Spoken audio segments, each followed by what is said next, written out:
हम ज़मान पार्क में मौजूद हैं। पाकिस्तान तहरीक इंसाफ की जानिब से रैली मुअत्तल कर दी गई है। इस हवाले से बात करेंगे। हमारे साथ पाकिस्तान तहरीक इंसाफ के कारकुन हमारे साथ मौजूद हैं। मैडम बताइएगा, पाकिस्तान तहरीक इंसाफ की रैली कैंसिल कर दी गई है, मुकम्मल तैयारी थी, दूर दराज से लोग आ चुके थे, तो रैली पंजाब पुलिस की जानिब से ज़मान पार्क जाने वाले तमाम रास्ते बंद कर दिए गए, तो क्या सिचुएशन है, आगे की हिकमत अमली क्या होगी? देखिए जी, हम लोगों की रैली तो थी, एक पुरअमन रैली थी, इलेक्शन के लिए कैंपेन के लिए एक रैली हमने अनाउंस की थी।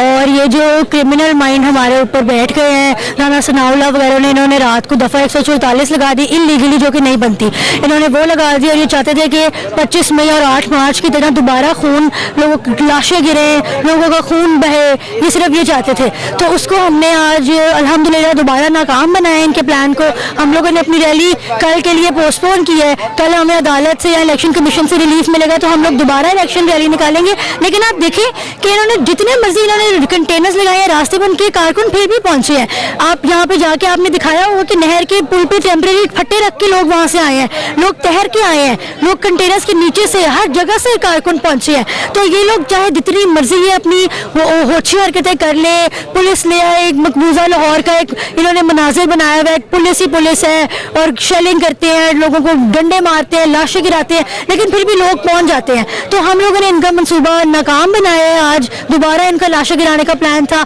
लेकिन हमने नाकाम बनाया और इंशाल्लाह कल हम लोग अदालत से जब हमें रिलीफ मिलेगा उसके बाद हम अपनी पुरअमन रैली निकालेंगे।